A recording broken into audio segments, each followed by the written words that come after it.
Allô, salut, chers Africains, chers panafricanistes, chers activistes pour l'émergence africaine, chers combattants pour le progrès de l'Afrique. Je vous salue tous. Alors aujourd'hui, ce dont j'aimerais faire allusion, c'est les nouvelles mesures prises par le ministre des Transports au Cameroun. C'est quelque chose qui peut-être aussi est d'une importance pour les autres pays africains. Ici, il s'agit principalement des mesures vis-à-vis de la conduite en état d'ivresse et les mesures vis-à-vis de l'usage du téléphone portable pendant la conduite. Alors, la raison pour laquelle je fais cette vidéo, c'est parce qu'il y a une mesure qui a été signée en fin de semaine dernière, où le ministre des Transports prévoyait une amende de 25 000 francs et un retrait immédiat du permis pour 1 an. Dans la même mesure, il est dit que pour conduite en état d'ivresse, c'est une amende de 25 000 francs et possible retrait de permis. Alors vous constatez comme moi que chez nous, la conduite en état d'ivresse est un acte moins répréhensible, moins grave que la conduite avec le téléphone portable. Une fois de plus, là, il s'agit d'une mesure qui veut se mettre en phase avec le monde,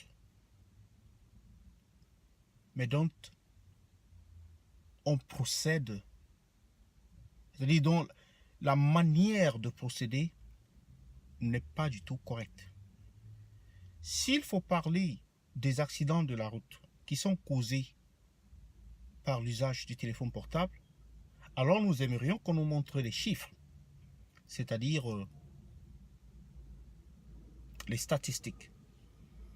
Cependant, tout Camerounais sait bien les dégâts qui sont causés par la conduite en état d'ivresse au Cameroun.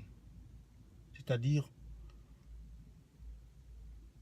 c'est un fléau qui existe, qui persiste et qui en fait est presque légalisé. C'est-à-dire qu'un chauffeur de transport en commun peut s'arrêter quelque part dans un bar, d'ailleurs il s'arrête avec tous les autres passagers, ils prennent chacun 1, 2, 3, 4, 5 bières et puis on continue. Et ça c'est normal. Même lorsqu'un policier peut se rendre compte que vous avez bu, si jamais il se rend compte, si lui-même il n'est pas sous, il va vous estorquer quelques billets de 500 et puis vous allez continuer votre chemin. Il est sans dire que la conduite en état d'ivresse, c'est le délit le plus grave en ce qui concerne la conduite. En aucun cas, le téléphone portable, dans un état normal, dans un système normal, le téléphone portable ne va dépasser la conduite en état d'ivresse. La conduite en état d'ivresse est un fléau qui, sous d'autres cieux, est condamnable même par la prison. Mais le minimum qu'on peut appliquer, c'est une amende très forte. Ça ne doit pas être une amende qui est similaire à celle de la conduite avec le téléphone ou bien défaut de, je sais pas, phare et comme ça. Une amende forte, ça c'est 1. 2, une suspension immédiate.